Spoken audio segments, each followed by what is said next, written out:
साली आधी घरवाली। सिमरन की छोटी बहन विभा माँ के होते हुए भी सिमरन के ही पीछे लगी रहती थी। सिमरन, आ गई हो तो इसे खाना खिला दो। बोल रही है तुम जब तक नहीं खाओगी ये भी नहीं खाएगी। क्या है विभा, तुम खा लिया करो ना, मुझे ऑफिस से आने में देर हो जाती है। और कोई छोटी बच्ची तो हो नहीं तुम जो खाना भी नहीं खाती हो कि दीदी आएगी तो ही खाऊंगी। हाँ, छोटी बच्ची ही समझ लो। और एक बात, जब आपको पता है कि मैं आपके बिना नहीं खाती हूँ तो रोज रोज क्यों बोलती हो? अरे क्या है ये, दोनों बहनें कम माँ बेटी ज्यादा लगती हो। अरे दीदी की शादी हो जाएगी तब क्या करेगी बोल? जब होगी तब की तब देखेंगे। मैं तो दीदी के साथ ही रहूंगी हमेशा। दोनों की शादी ऐसे घर में कर देंगे जहाँ दो भाई हो। खैर, मामला आया गया हो जाता है। एक दिन सिमरन के पापा जब घर आते हैं, तुम लोगों के लिए अच्छी खबर है। वर्मा जी है ना मेरे दोस्त, उन्होंने सिमरन बेटी के लिए रिश्ता बताया है। बहुत अच्छा लड़का है, सिमरन को भी पसंद कर लिया है और कल वो लोग आ रहे हैं सिमरन को देखने अपने घर। सिद्धांत अपने माता पिता के साथ सिमरन को देखने आता है। उसे सिमरन अच्छी लगती है और शादी तय हो जाती है। सिद्धांत की माँ कहती है, अब तो हम लोग ले जाएंगे जल्द ही अपनी सिमरन को यहाँ से। अरे हाँ, क्यों नहीं, आपकी ही है अब तो हमारी बेटी। दूर खड़ी विभा सब सुन रही होती है। अब तो दीदी की शादी हो जाएगी, फिर तो वो चली जाएंगी। दीदी के बिना मैं कैसे रहूंगी? कुछ न कुछ तो करना ही होगा जिससे दीदी की शादी ही ना हो। सभी के जाने के बाद क्या शादी के बाद दीदी हम लोगों के साथ नहीं रहेंगी? अरे नहीं तो फिर क्यों रहेगी, शादी हो जाएगी तो अपने घर चली जाएगी ना। तो मैं भी जाऊंगी उनके साथ, मेरा भी सामान पैक कर देना।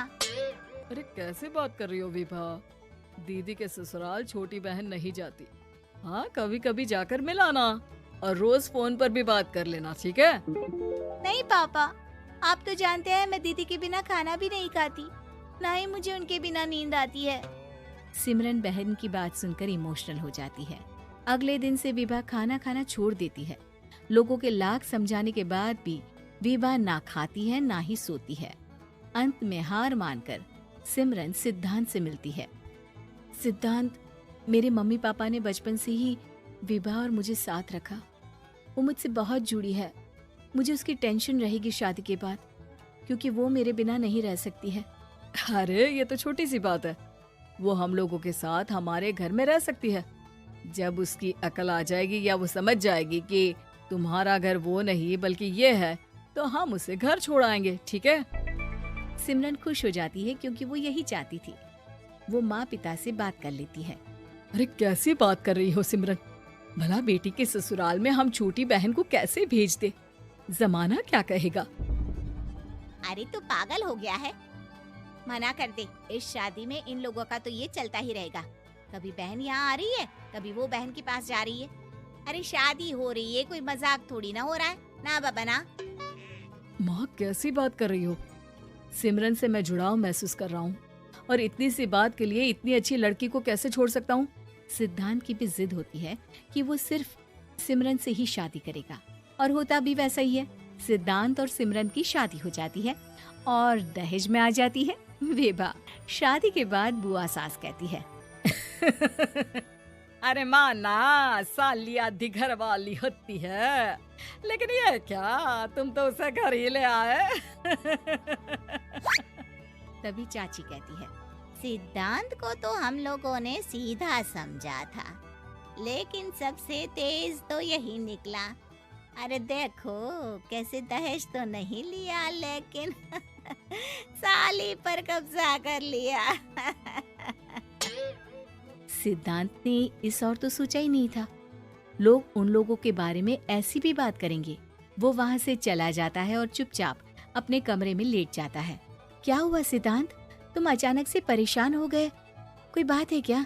अरे नहीं, वो थक गया था ना, शादी की सारी तैयारी और रस्मों के बीच, सोच रहा हूँ थोड़ा आराम कर लूँ। हाँ ठीक है, आप लेट जाइए, मैं विभा का बेड लगा देती हूँ जमीन पर। क्या? वो यहाँ सोएगी? हाँ, बताया तो था कि उसे नींद नहीं आती मेरे बिना। तो तुम आराम से लेटो ऊपर, हम लोग नीचे बिछा लेते हैं। अरे नहीं नहीं, तुम दोनों आराम से लेटो ऊपर, मैं माँ पापा के रूम में जा रहा हूँ। सिद्धांत वहाँ से दूसरे कमरे में चला जाता है, जहाँ सिद्धांत के पिता उससे कहते हैं, क्या बात है बेटा, तू उस कमरे में क्यों नहीं सो रहा? बहू से लड़ाई हो गई है क्या शादी के पहले दिन ही? अब नहीं पापा, वो दोनों बहनों को बात करनी थी और मुझे नींद आ रही है, तो मैं यहाँ सोने चला आया। अगले दिन सिद्धांत तैयार होकर ऑफिस जाता है। ऑफिस में लंच के वक्त दोस्त कहता है, क्या बात है सिद्धांत, इतना सारा खाना एक ही दिन में? हाँ यार, वो सिमरन को खाना बनाने का शौक है तो उसी ने बनाया है। यार हम लोगों की तो सिर्फ एक ही बीवी है, इसकी तो दो है ना। सिद्धांत को गुस्सा आ जाता है। कैसी बात कर रहा है तू? अरे तू तो भाग्यशाली है जो बीवी के साथ साथ साली भी आ गई। अरे साली लोगों की तो आधी घरवाली होती है, तुझे तो पूरी की पूरी मिल गई। सिद्धांत का पारा अब 7वें आसमान में पहुंच जाता है।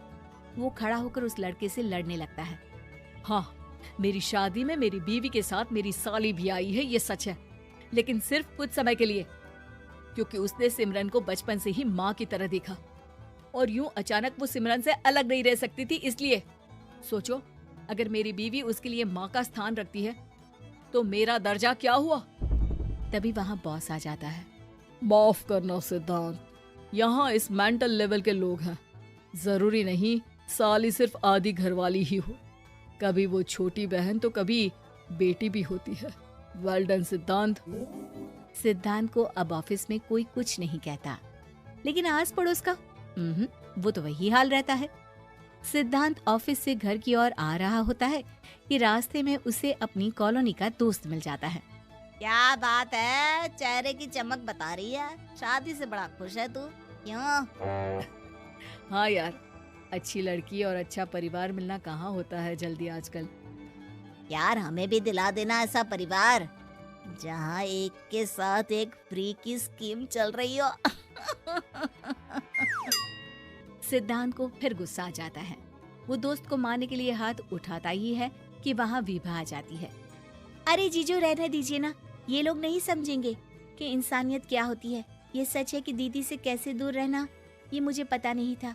आपने मुझे दीदी के पास रहने का मौका देकर ये समझने का मौका दिया कि लड़की का असली घर उसका ससुराल होता है। मैं समझ चुकी हूँ, मैं जा रही हूँ जीजू, लेकिन मैं खुश हूँ कि आपने मुझे अपनी छोटी बहन समझा। सभी उन लोगों को देखकर ताली बजाने लगते हैं। विभा अपने घर चली जाती है और सिद्धांत खुशी खुशी सिमरन के साथ रहने लगता है।